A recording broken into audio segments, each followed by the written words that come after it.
Lors des guerres médiques au début du 5e siècle avant Jésus-Christ, les Grecs firent l'unité pour contrer les Perses qui vinrent par 2 fois les menacer sur terre et sur mer, à Marathon puis à Salamine. À la tête de ce peuple venant du Proche-Orient se trouvait un grand roi qui excellait à magnifier sa puissance.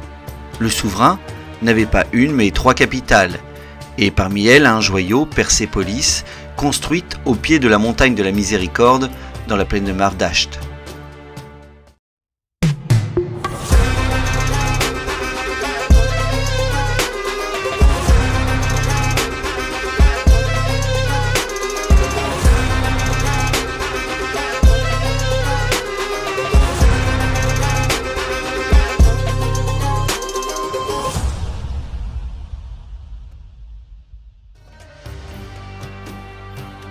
Il n'est pas difficile d'imaginer quand on se trouve sur la terrasse artificielle de 135 000 m², construite il y a près de 2000 ans, la grandeur de ce que fut l'Empire perse, comme la force de sa chute.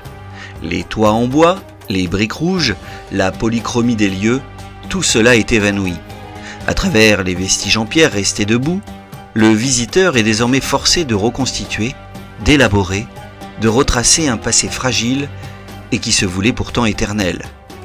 Souhaité et rêvé par le grand roi de Perse Darius Ier, sortant de la roche dès 518 avant Jésus-Christ, Persépolis mit presque 200 ans à être construite, tout juste à temps pour qu'un incendie vraisemblablement décidé par Alexandre le Grand ne la ravage en 330 avant Jésus-Christ, emporté en même temps que l'ensemble de l'empire achéménide. Cet empire était vaste, il s'étendait de l'Égypte à l'Inde. Il avait fait trembler les Grecs et les noms des souverains comme Darius ou Artaxerxès imposaient force et puissance. Persépolis était placé sous le signe d'un dieu, Ahura Mazda, le plus grand des dieux, force de la nature, maître de la sagesse et qui a incarné peu à peu le pouvoir. Sur la porte des nations qui marque l'entrée de la cité, on trouve inscrit en cunéiforme, cette écriture caractéristique de l'Antiquité en forme de coin, les mots suivants. Ô grand roi, roi des rois, roi de toutes les nations et de tous les peuples, qui, par la grâce d'Ahura Mazda, bâtit cette porte des nations.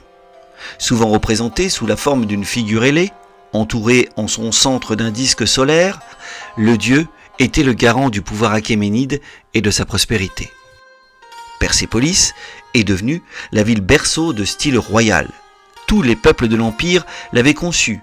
Le cèdre avait été amené par les Assyriens, les Cariens, les colonnes de pierre ciselées par les Ioniens et les Sardes, et l'or extrait par le peuple de Bactriane. Et le salariat étant développé alors, on n'a pas retrouvé trace d'esclavage, seulement des tablettes dont les inscriptions justifient rémunération. Et devant toute cette effervescence de travail, une œuvre d'art unique de l'urbanisme antique a émergé, où les influences des arts babyloniens, égyptiens et ioniens se mélangèrent pour créer un style propre. Au sein de ces créations, on retrouve tout un bestiaire qui saisit toujours le visiteur aujourd'hui, que ce soit sur les bas-reliefs, les chapiteaux préservés dont la plupart sont au sol, ou encore sur les portes des palais. Le taureau y est fortement représenté. Souvent, il s'agit de protomées bicéphales qui se trouvaient sur les chapiteaux des très nombreuses colonnes de Persépolis. Leur inspiration est assyrienne et ils revêtent un caractère spirituel important, à savoir protéger les entrées des forces du mal. Certains de ces animaux monumentaux, sculptés sur les murs tenant les portes, sont ailés et androcéphales. Ils sont les anges gardiens du roi et de l'empire. Ils reprennent les attributs du roi. Portant la tiare cylindrique et arborant une barbe et une chevelure bouclée géométrique qui rappellent les lamassous de l'empire de Khorsabad, celui du célèbre Sargon Ier. Quelquefois, on retrouve le taureau représenté en plein combat avec un lion comme sur les bas-reliefs d'un des escaliers conduisant au palais principal, la Padana. Certains archéologues y ont vu symboliser le cycle des saisons, l'équinoxe de printemps. Enfin, on trouve aussi des représentations de griffons, créatures à tête d'aigle surmontant un corps de lion, symbolisant également les forces du salut. C'est au milieu d'une forêt sacrée, celle de ces colonnes, que la ville prend forme et que ce bestiaire prend tout son sens. Les Perses vouaient un véritable culte à l'arbre comme symbole de vie. Le végétal y avait toute sa place. Les feuilles de palmier évoquaient pour les Perses le paradis, la fleur à 12 pétales, la fécondité tout autant que l'immortalité de l'âme. Et ces colonnes étaient nombreuses dans la cité. L'archéologue Eric Schmidt, dans les années 30, lors des fouilles, baptisa même la salle du trône la salle aux 100 colonnes. Le toit de la pièce était soutenu par 10 rangées de 10 colonnes chacune, réalisées sur le même modèle. En pierre calcaire, elle comprenait une base campaniforme, un fût principal cannelé, un chapiteau polychrome papyriforme, un fût à volute et enfin le fameux protomée bicéphale. Nombreuses de ces colonnes ne sont pas parvenues jusqu'à nous car elles étaient en bois. Toute cette statuaire, cette iconographie avait un but initial, servir le grand roi perse et impressionner les différentes délégations de l'Empire comme n'importe quel visiteur. La grande frise qui se trouve sur les escaliers qui conduisent à la Padana, l'un des palais royaux, montre tous les peuples de l'Empire achéménide venus offrir au roi de Perse un tribut, chaque présent caractérisant leur art. Les Indiens lui apportent ânes et parfums, aux senteurs âcres, tandis que les Babyloniens offrent étoffes rares et vases remplis d'or et d'argent. Quant aux Lydiens, ils amènent des bracelets et autres pièces rares d'orfèvrerie. Sur ces bas-reliefs, c'est l'image du pouvoir absolu du roi qui est représentée, celle d'un roi protecteur à qui l'on rend la gloire qu'il mérite. Tous les représentants qui sont sculptés proviennent des 20 différentes satrapies, ces découpages territoriaux qui composent l'Empire. C'est cette organisation qui a fait ses preuves, qui est aussi mise en scène ici. Le grand roi a permis que les institutions locales se maintiennent, tout en homogénéisant le territoire avec la mise en place d'un système monétaire, d'une langue officielle, l'araméen, mais aussi en posant les bases de la succession dynastique des rois. Sur ces représentations, le souverain inscrit dans la pierre le constant renouvellement d'allégeance des peuples à sa personne. C'est ainsi que tous les ans, pendant la grande fête du Nowrouz, toujours célébrée aujourd'hui comme le Nouvel An persan par les Iraniens entre le 19 et le 22 mars, les délégations de l'Empire se rendaient à Persépolis pour offrir des cadeaux au roi perse. Le grand monarque y apparaissait alors comme le médiateur entre les hommes et les dieux, tout en se portant garant de la stabilité et de la prospérité de l'Empire.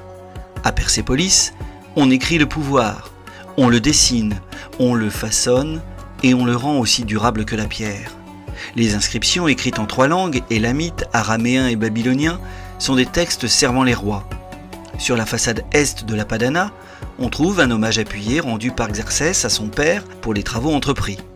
Sur le mur du portique d'entrée du Tadchara, le monarque déclare être le fils légendaire du roi Wishtaspa et il mentionne son héritier Xerxès, l'inscription légitimant la succession. Les représentations du roi appuient les mêmes intentions au service du pouvoir. Le grand roi est celui qui ordonne l'Empire sous la volonté d'Ahura Mazda. C'est un être supérieur. Sur le bas-relief qui se trouve au trésor, on voit le grand roi assis sur son trône, donnant audience avec ses différents attributs royaux. La fleur de lotus, allégorie de la fertilité et de la régénération, le sceptre en ivoire, expression de la dignité royale, la tiare, symbole de la stabilité politique et légitimant les successions, la barbe crantée et la perruque. Il apparaît parfois guerrier, comme sur le relief où il combat un lion à cornes enfonçant sa dague dans le ventre de l'animal. Le souverain est alors le triomphateur du bien sur le mal, de l'ordre sur le chaos. Plusieurs fois, le roi apparaît au sommet d'un bas-relief soutenu par des soldats représentant symboliquement les 100 colonnes de l'Empire selon les représentations emblématiques perses. La volonté du roi de montrer son armée unie l'est aussi sur certains bas-reliefs où se côtoient guerriers perses à la tiare cannelée et mèdes au bonnet rond. Un grand travail a été effectué ces dernières années sur les couleurs évanouies des bâtiments.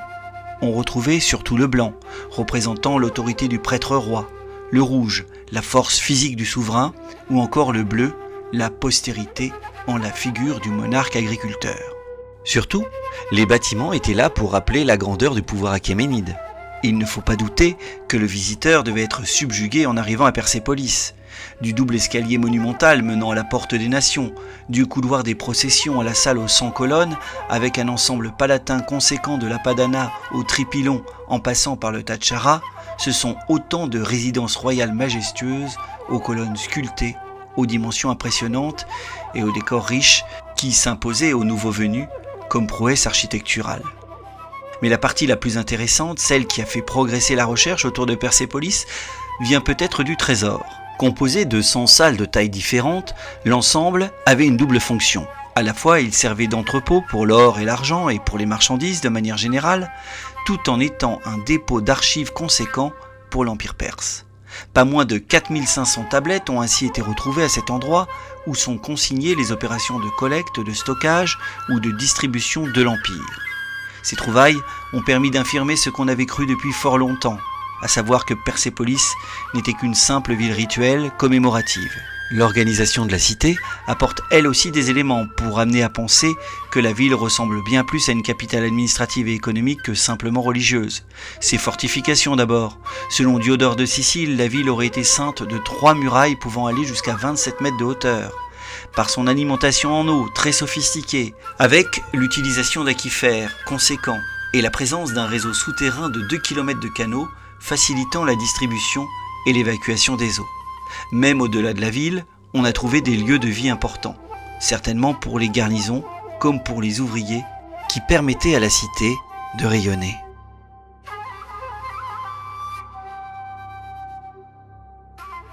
Inscrit depuis 1974 au patrimoine mondial de l'UNESCO, le site de Persépolis reste l'un des témoignages les plus précieux du monde antique au Moyen-Orient. Aujourd'hui encore, à côté du lieu, on trouve au moins 2 tombes de rois taillées dans la montagne du Kuéramat, et à 6 km, la nécropole royale, Nakhchel Rostam, où Darius, le fondateur, a choisi sa dernière demeure, non loin d'un des joyaux les plus chers à son cœur.